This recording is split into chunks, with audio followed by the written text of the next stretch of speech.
name of some of our brothers from Ego. Okay.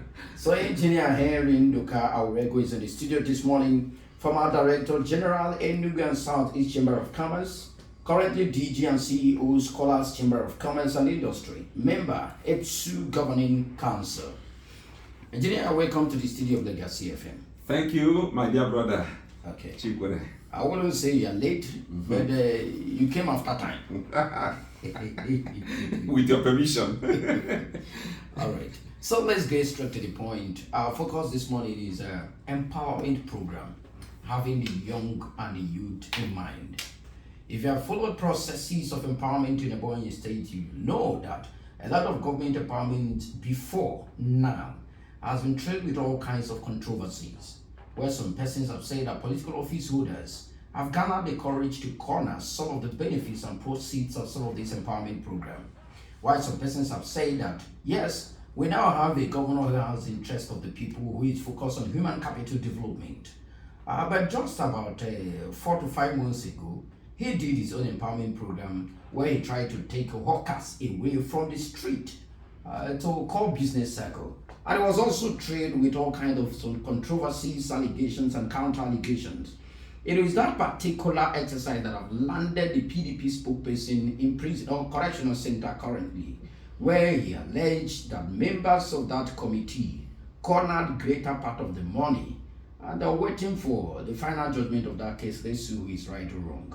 So, Engineer Nduka this morning is in the studio to begin to how best to anchor this empowerment program should another one come. Because we know that His Excellency decided that hawkers empowerment is in badges. The first badge is the one that generated this high level of controversy. So we want to know how best he has played in the Chamber of Commerce, both locally and internationally. He's also playing currently in Governing Council of Ebonyi State University. He's somebody who we know, without sounding him modest this morning, he has made contribution in certain areas in this current government, even without you citing him at a school chamber. We should pray that brains like this should be properly utilized where they are actually needed. Engineer, welcome once again. Wow, Geoffrey, thank you so much. You sound as if you are campaigning for me. Let me also commend you for the good work you are doing on Legacy FM and then the Legacy FM family for bridging the gap between public sector and private sector in the area of communication in Ebonyi State. I think you deserve a very serious national award. Even a state award, honestly. They should keep coming. Bring it Yes, on. yes. Thank you very much. Good. And our people, thank you so much for listening to Legacy FM. This morning, the subject is very, very critical. Critical in the sense that the government of the day, under the leadership of our great leader, Right Honorable Francis Ogbonnamufuru, His Excellency, is really under a mantra which is very current and correct. And that is the mantra of the People's Charter of Needs. And inside the People's Charter of Needs, it appears that human capital development is taking the center stage because of the passion and the concern of the governor. And of course, he has demonstrated that not just in words, but in action. And that is why today we are redefining empowerment in Ebonyi State. That empowerment is not just about sharing. Empowerment is not about consumption. Empowerment is to increase productivity. Empowerment aims at human capital development. And if you look at the governor's policies, you discover that yes, he is honestly pursuing that. Not just in sharing to 2 million and all other resources for empowerment, but also looking at how to really develop the minds. You see what is happening in this scholarship board. Our people are getting ready to be, about 300 of them will be leaving this country. That is empowerment. And then the issue of taking hawkers out of the street. The governor was very, very straight to the point on that. That is not just bringing them and giving them money. There was the issue of skill acquisition or even skill development. And then training for in particular trades. That was, for me, the real empowerment, not even the money. Because like I always say, if you give even 100 million to an unempowered mind, that 100 million will vamoose. Okay, so there is always need for that training even before the money is given. I think we are still trying to get it right. The governor in his own is not just the ones that we can see. Privately, he's empowering a lot of people. Privately, this is a governor that believes in having Ebonyans do most of the work that we used to hire outsiders to come and do. Even in his own private, you see him allowing people from our place to do most of the jobs. You see, and that is why it is very critical to that our leaders, political leaders, those who are in appointive positions, that have direct connection with this issue of empowerment, to see it that it is more important to train before giving. Very, very important. In fact, the sequence should be, first of all, identification. When you identify, you profile. Identification in the sense that you go to all these places as the governor has directed. Go to Onitsha, Port Harcourt, Lagos. Our people are hawking.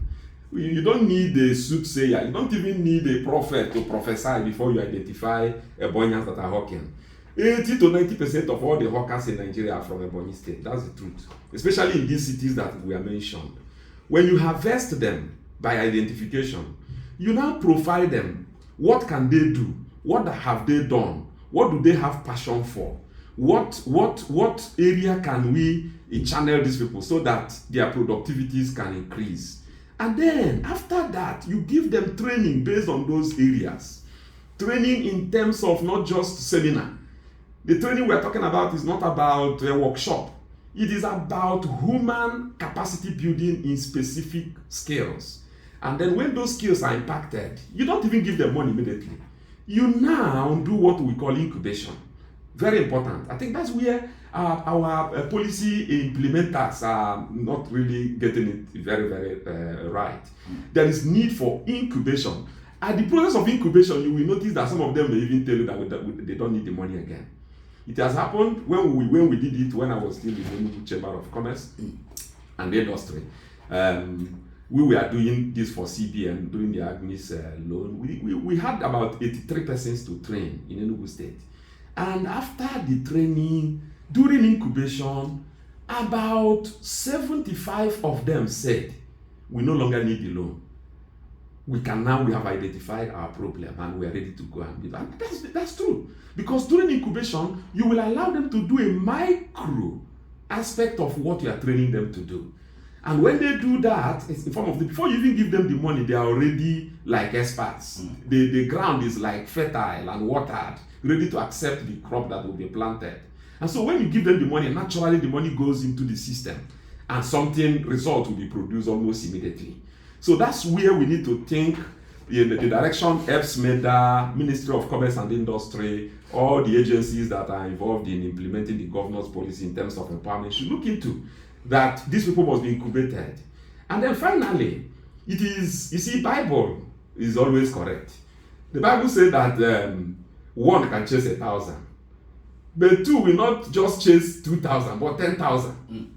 That's the power of compound interest, the power of synergy, the power of partnership and networking. So instead of giving one person 2 million, for me, I think we should look at more of cooperatives and business hubs. Okay. You know, business hubs. Very important. That's critical. That's what makes Hong Kong today. That is what has made Chicago. And everyone can take that cue. If we select about 10 persons that are going, for instance, in the business of poultry, and give them, instead of 2 million to 10 persons, which is 20 million, give them 15 million for 10 of them, and then charge them. And that money should not be called free money, really. Even though the intention of the governor is to make it free money. But it should not be. It should be made to be like a loan. Let it be that at a certain stage, you write off the loan. Very important. So that fear of stealing the money from those who are implementing it, the fear of the people who are giving the money misusing it, will also be mitigated or at least reduced to the barest minimum. So for me, that's my little take on that. But as for the general intention and the policy of the governor, honestly, our governor is just hitting the nail at the head. Okay, let's look at what we know as empowerment before now in Ebonyi State. We'll start from National Assembly members. Sometimes they come back during December period or any festive period, share motorcycles. When they share these motorcycles, they give you 5,000 naira to buy a fuel. Some share, one of your brothers shared her pan and a shovel as an empowerment exercise then. So in defining what should make, because their sense of empowerment is that the person's life becomes better than the day he applied for such empowerment program. And he also mentioned that away from this minor empowerment I told you, is giving motorcycle, hair pan and shovel. Also giving we also saw recently that a grinding machine has become part of the empowerment program. You see, after the announcement, National Assembly members invite their constituents and they give you some of these, sometimes farm input, and they describe it as empowerment. Is that really empowerment? What empowerment should be? Well, that's exactly, I really agree with you because I know the direction you're coming from. And I'm also happy that you wear the shoe, you know where it pinches. People are more aware now, and then the way we did things in the past shouldn't be the way we're doing things now, because people are more aware. Technology has made things to make people included in policies and programs of government. Honestly speaking, from my own personal perspective, empowerment was totally misunderstood in Nigeria. Empowerment is not giving people material things. For me, empowerment involves development of the mind, development of the skills, development of the scale of production, where people are, intentionally guided to acquire new skills, learn or have new knowledge, gain what we call technology transfer, okay, and then help them to upskill and upscale their activities for greater productivity. That for me is empowerment. Unfortunately, when you mention empowerment within the political space in Nigeria, people will begin to think, how much are they going to share? 10,000 sometimes, to 2,000 or 1,000 even. Like you rightly say, some people will even share like wheelbarrow, keke, and all of that. Even giving people who don't know how to ride keke. Yes. Giving a cycle to a man who has never climbed a motorbike before. And for me, that is doing what should have been done first. The first thing in empowerment, like I said before, is training and retraining. Human capital development, okay, which is what I love the fact you're saying training and retraining, and you seem to have passed the vote of confidence on the governor in the area of human capital development. Yeah. Let's get back to this Hawkers empowerment exercise. What we read is that announcement was made. Some persons were sent to Port Harcourt, some now Onitsha, some to Lagos and Abuja. Peak Ebonyans were hawking there, and after that, profiling happened. The profiling was just your name, possibly your ward, your LGA, and all that. Did you at any time perceive any form of training? There's something you call incubation period. Did it happen before that money was released?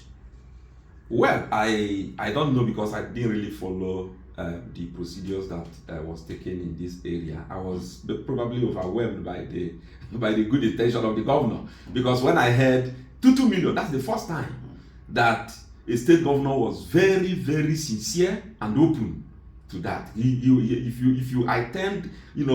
tended to kind of delve into the mindset or the heart of the governor, and I saw the passion. And he's only a man that have been there that will, do what he's doing. Okay. So, but how and where and the manner it was handled, for me, I didn't pay much attention to that. I must be very honest with you. However, a lot of complaints and counter complaints, defenses, and all of that, which, as you rightly mentioned, led to one of our brothers being in the correctional center today, not necessarily because of that, but because of the approach that he took anyway. However, the right approach, like I have said, so that if that did not happen in the past, it should happen in the next. Because I know these things will come in phases. The usual phase is identification. That's the first thing to do. Okay. That identification will lead to profiling. Identification in the sense that you need to know who you are giving this money. Where are they from? Where have they been? What have they done? We need to have the identity. And today you don't need to do that by just asking questions. Okay? NIN will give you all those records. BVN, all of that. So you download all of that and then you categorize. By categorization, I mean, how many persons are going into tiling, for example? How many persons are going into plumbing? How many persons are going into export? How many persons are going into import? All of that, you put all of that and then you categorize. Then you now do training based on the various categories. Okay, I was asking somebody who participated in the empowerment program. Okay. He sells charger somewhere at around the Naira Triangle in Enugu.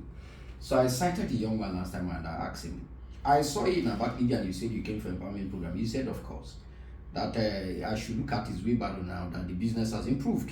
So he now, from the 2 million naira, bought more product. It means he has not been taken away from the street. He only bought more product and is still on the street there. So nothing has really changed. Is there anything called follow-up each time this empowerment is done? Who mentors some of them? Who supervises their engagement? Because the interest of governor, according to part of his statement, aside from what he said then, was that the need for this is that those of them that cannot return home, at least from that 2 million naira, will be able to get a shop. Have a more decent business environment. But some of these guys returned to what they were doing before. In fact, they enlarged it.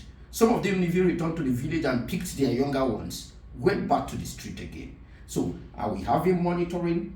Are we succeeding? Because if we just say that the government has given to 2 million naira, it sounds so big. But has it achieved the purpose of issuing that money? That's because that defines the empowerment. Yes. You are just saying the facts. The issue is that we have all of these institutions in place that will do most of the things you are saying. But like I said before, I didn't pay much attention to the implementation. I was only engrossed with the policy itself, you know. But I know that a body like EBSMEDA, Ebonyi State Small and Medium Enterprises Development Agency, is really the round peg in the round hole in terms of what you are saying, supervision, monitoring, and I know we have a DG there that is grounded, that is just a technocrat, and the governor did not make any mistake in appointing Dr. Steve Inodo to man that very body. Well, I don't know how far they are going, but what you are saying is both correct and apt. That it is not just about giving out this money. Like the issue of the person you mentioned, the person that was supposed to be taken away from the street with wheelbarrows, hawking phone appliances. I think the idea of the governor was to make life better for these people. So if you're using one wheelbarrow, maybe two now, that is the with way. 2 million, he ought to be in a shop. That's exactly With what 2 million, he is either he's in a shop or he has metamorphosed from using wheelbarrow to marketing products online, having capacity to supply, you know, or even go into something else depending on his passion. Because some of these people who are using wheelbarrow to sell may not have original passion of doing what they are doing. So that's why the issue of identification, profiling, categorization that I was mentioning before even the training. Now, after the training, they ought to have gone into incubation. And that incubation would have been perfect with collaboration. Because you don't incubate one man. It will be a very big job for EBSMEDA or the Ministry of Commerce and Industry. It will be by hubs, okay, partnerships, and putting these people together to collaborate and work as a company. Because the essence of the government doing this, let's look at the long term now. The long-term goal was to industrialize Ebonyi. Exactly. To commercialize Ebonyi. To make Ebonyi a hub for investors. And so we need to build platforms, markets.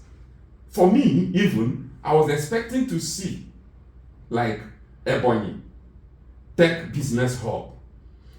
Expecting to see Ebonyi Mechanic Village Hub. Ebonyi Industrial Hub. Ebonyi Agro Processing Hub.